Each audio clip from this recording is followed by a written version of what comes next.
ये तानाशाह सरकार है। पहले भी इसने क्या करा कि पहले किसान आंदोलन किया 13 महीने, 13 महीने में भी किसानों को इसने कहा कि सरकार ने, और सरकार के जो चिल्लर खटमल जिन्हें आप कहते हैं कि कार्यकर्ता हैं, अंधभक्त हैं, उनको कहो, उन्होंने यही कहा कि ये किसान नहीं है, ये आतंकवादी हैं, देशद्रोही हैं, खालिस्तानी हैं, पाकिस्तानी हैं, ना जाने क्या क्या तमके दिए किसानों को। और किसानों की स्थितियां खराब रही, उनके ऊपर पहले भी कीले गाड़ने जैसा मामला, आंसू गैस के गोले, फायरिंग, दुनिया भर की चीजें, पहले भी कोई कमी नहीं छोड़ी तानाशाही में। और जब ये सरकार हार गई 13 महीने के बाद, तब इन्हें लगा कि किसान नहीं मानने वाले, किसान अपनी बातों को मनवा के रहेंगे। और काला जो कानून था वो वापस लेना पड़ा मोदी जी को, और कहना पड़ा कि भाई किसान भाइयों को हम समझा नहीं पाए और हम काला कानून वापस लेते हैं, तीनों काले कानून। और एमएसपी का रेट देने की बात करी थी कि गारंटी देंगे हमें एमएसपी के रेट की, जल्दी हम इसे लागू कर देंगे।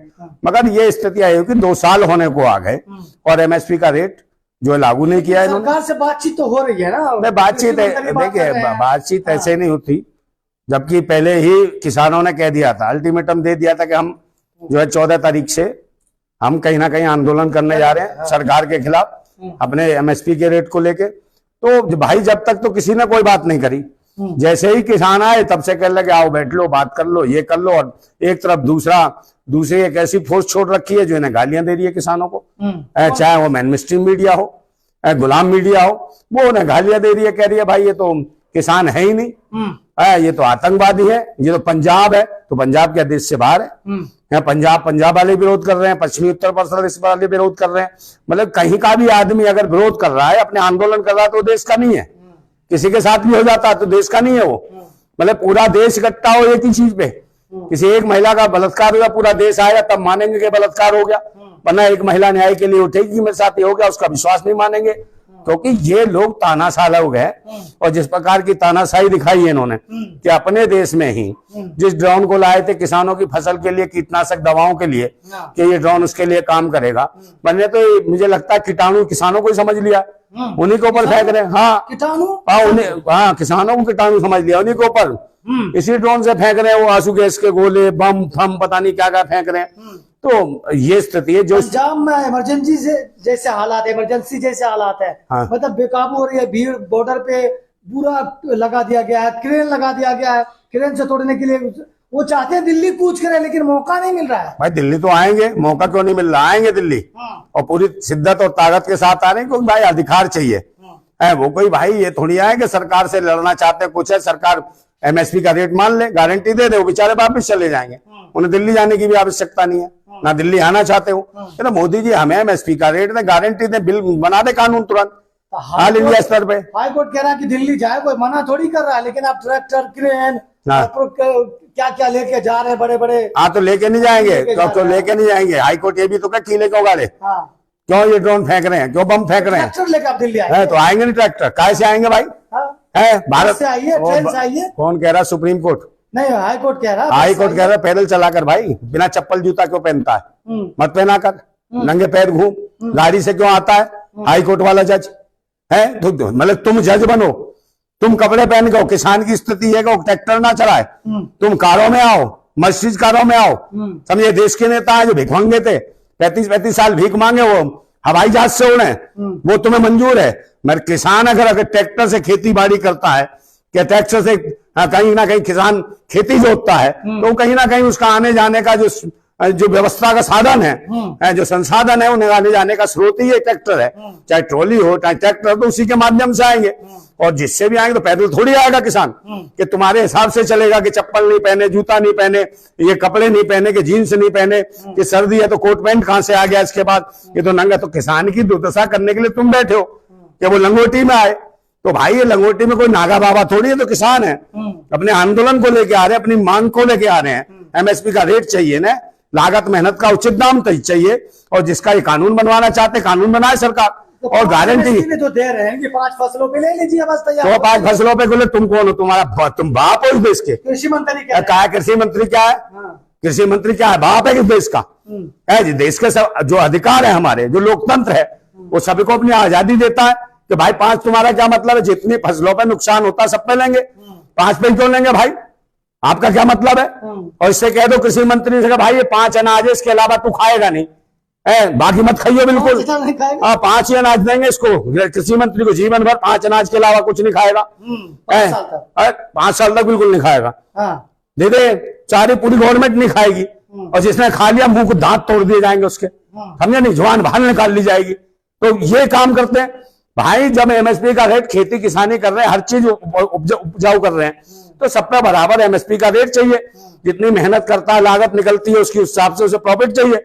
अगर सरकार नहीं दे सकती तो इस्तीफा दे सरकार, क्योंकि उसके बस की नहीं है सरकार चलाना। 9 साल चला दिया सरकार, कैसे 9 साल क्या लूटा है, मॉब लिंचिंग, धर्म मजहब जात पात के नाम पे लड़ाई झगड़े, हिंदू मुसलमान, मंदिर मस्जिद, इसके अलावा करा क्या है? मॉब लिंचिंग करिए।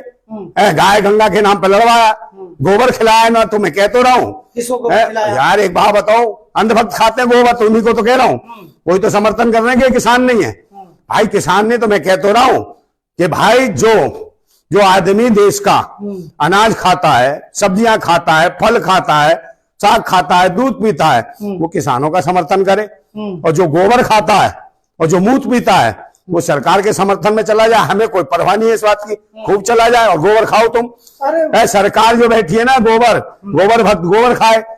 मोदी जी को सुबह शाम बढ़िया चीनी डाल के उसमें गोबर खिलाया जाए, खाए, तभी ऐसे लड्डू बनाए गोबर के सुबह शाम तड़का मिला के। बेसन के? नहीं बेसन के नहीं, उसी के काजू के है ना। काजू क्यों, उसी के हैं, समझे, गोबर। फिर उसमें बकरी की लैंड मिला के वो काजू की तरह डाल दी जाए, ये सब मिक्स करके खिलाया जाए। कोई तो गोबर भक्त है, पौष्टिक सामान है गाय का। भाई जब किसानों का मजाक उड़ा रहे हैं भाई के बॉर्डर पर तनाव की स्थिति बनाओ। कौन सा बॉर्डर? दिल्ली घुसने को किसान तैयार। अरे कौन सा बॉर्डर? अरे बॉर्डर देश ही तो है, शंभू बॉर्डर। अरे तो भाई ये कौन सा पाकिस्तान का बॉर्डर है? कौन सा तार किसने लगाए? तो इसका मतलब सरकार देशद्रोही है, आतंकवादी है। ये देश के किसानों को बर्बाद कर रही है, ये देश का बॉर्डर बना रही है, ये देश में टुकड़े टुकड़े कर रही है। कई कहती है खालिस्तान बना, भाई पंजाब है वो खालिस्तान नहीं है, ये सरकार खालिस्तान ही बताती है। कौन से नक्शे पे भाई, विश्व के कौन से नक्शे पे खालिस्तान दिखाई देता है? जो ये बीजेपी वाले कहते हैं खालिस्तानी आ गया, भूतनी की हो, पहले नक्शा पढ़ लो, नक्शा देख लो, अनपढ़ो, समझे नहीं, भीख मांग मांग के कहा है खालिस्तान का नक्शा विश्व में, बताओ। और ये कहते हैं खालिस्तानी आगे कहा, तुम्हारा बाप आ गया क्या खालिस्तान से? तुम्हारी अम्मा आई थी, भूतनी के हो जो बकवास करते हो। या खालिस्तान ये पंजाब है भारत का, हाँ भारत का किसान है, जो देश का ताकतवर किसान है, जो सही मायने में गरीबों के हितों में लड़ रहा है किसान, उन गरीब किसानों के हितों में लड़ रहा है, जो बेचारे का एमएसपी का रेट नहीं मिल रहा, मेहनत और लागत का दाम नहीं मिलता, रात दिन मेहनत करता है, उस किसान के लिए अगर कोई लड़ रहा है तो पंजाब का सरदार किसान है, वो लड़ रहा है। और हमारा पूरा देश पंजाब के किसानों के साथ है, और जो पंजाब का किसान जो फैसला लेगा उसके साथ पूरे देश का किसान खड़ा है, पंजाब के किसान के साथ। देखिए सिंघू बॉर्डर पे लोग हैं, शंभू बॉर्डर पे है, खनौरी बॉर्डर पे है, लेकिन एक गाजीपुर बॉर्डर जहाँ पे सबसे बड़ा किसान आंदोलन हुआ था, हाँ। पूरा खाली नजर आ रहा है, उधर से आ रहे, यहाँ पे बैरिकेडिंग कर दी गई है। देखिए आएंगे मेरे परिंदा पन्नी मासा ऐसे कर रखा है जैसे चाइना का बॉर्डर हो, पाकिस्तान का बॉर्डर। ये है कौन जो देश को ही बांट रहे हैं, देश को ही बर्बाद कर रहे हैं? एक बात बताओ, इन्हें देश की सीमाओं पर रहना नहीं है, देश के अंदर ही टुकड़े टुकड़े कर देते हैं। कभी कहते हैं मिनी पाकिस्तान, कोई आंदोलन करे तो उसे कहेंगे मिनी पाकिस्तान, कहते थे पाकिस्तान को नहीं छोड़ेंगे। भारत में ही मिनी पाकिस्तान बनाने पड़े, कौन? ये बीजेपी के, अच्छा ये खटमल, ये हर एक को कहते हैं, ये विदेशी, ये पाकिस्तान। अबे पहले बताओ, जब तुम अखंड भारत की बात करते हो, देश में खंड खंड करना चाहते हो, बॉर्डर बनाए दे रहे हो दुनिया भर के, तो एक बात तो किसानों ने तो कोई भाई आंसू गैस के गोले नहीं लेके आए, कोई ड्रोन नहीं लेके आए, कोई कीले नहीं ठोक रहे, कोई पिस्टल राइफल थोड़ी चला रहे हैं। ये कितने दीवारें लगाई हैं, कितने वहां पर ये बैरिकेड लगाए हैं? पुलिस ने नहीं, सरकार ने। पुलिस की तो मजबूरी है, सरकार ने लगाए हैं। तो सरकार कौन है? इसका मतलब डरी हुई है सरकार, ये जानती है अगर किसान दिल्ली के अंदर घुस गया तो दिल्ली वासी भी किसानों के साथ हो लेंगे और इनको मार मार के फुटबॉल बना देंगे, इनको मौसमी नारंगियों को, भाजपा वालों को। और ये 5 स्टार 7 स्टार होटल है ना, इसी में इनका अंतिम संस्कार हो जाएगा। अब की बार कहते ना मोदी सरकार 400 के पास नहीं, अब की बार इनके केंद्रीय कार्यालय में भाजपा का अंतिम संस्कार, इनके नेताओं का अंतिम संस्कार कर देगी देश की जनता। लेकिन सवाल है कि जो किसान है उनके ट्विटर को मतलब डिलीट कर दिया, मतलब बैन कर दिया गया है, और पंजाब में और हरियाणा में बहुत ऐसी जगह पे जो है नेट बंद कर दिया गया। मतलब नेट मेरी बात सुनो, नेट बंद कर दें, कुछ बंद कर दें, इससे क्या देश को भाई बहुत सारे देश के आजादी के आंदोलन में अंग्रेजों ने इतनी बर्बरता नहीं अपनाई जितनी मोदी सरकार ने अपना रखी है देशवासियों के लिए। ये नेट बंद कर दिया, नेट कर दे बंद, इसीलिए तो तूने अडानी और अंबानी को इनको लगाया था, इसीलिए तो कहता था कि भाई ये जियो वगैरह के हेड कर रहा था ना प्रधानमंत्री, तो नौकर है जियो का। जिस पहला प्रधानमंत्री जो कंपनियों के लिए हेड करा, तो ये इसका मतलब कारपोरेट जगत का पायदान मंत्री है, प्रधानमंत्री कम है, ये कारपोरेट जगत का नौकर है। कम से कम 15-20 घराने हैं कारपोरेट जगत के जिनकी ये गुलामी करता है, विदेशियों के लिए गुलामी कर रहा है, समझे ना। वहां ये व्यापारी लोगों का ये वो है, क्या नाम है, बधुआ गुलाम है नरेंद्र मोदी। और ये देश के जो असली मेहनत कश लोग हैं, चाहे किसान है, चाहे मजदूर है, चाहे जवान है, चाहे देश की माता है, बहन है, सबके साथ इसने बेईमानी की जो परंपरा जो छेड़ दी है, 9 साल से बुरा हाल कर रखा है देश का। किसी को भी उनकी लागत मेहनत का, किसानों को भी और नौजवानों को रोजगार नहीं है, महिलाएं सुरक्षित नहीं है, उनका बलात्कार हो रहा है।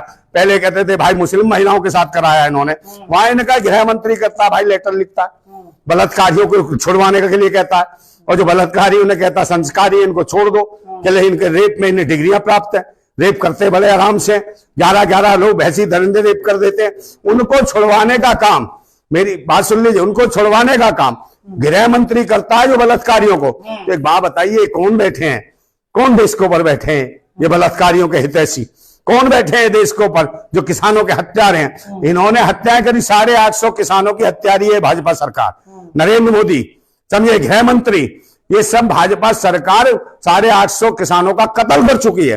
और फिर कहते हैं हम उसको रतन देते हैं, भारत रत्न इसको देते हैं रतन। अबे काहे का रतन देते हो? आज जिनको रतन दिया है, कल अगर उनके आज जीवित होते उनको रतन देते तो सबसे पहले वो कहते पहले एमएसपी का रेट गारंटी कर, तय इसको लागू कर, उसके बाद लेंगे। नहीं तो अगर देते तो कान पे देते खींच के।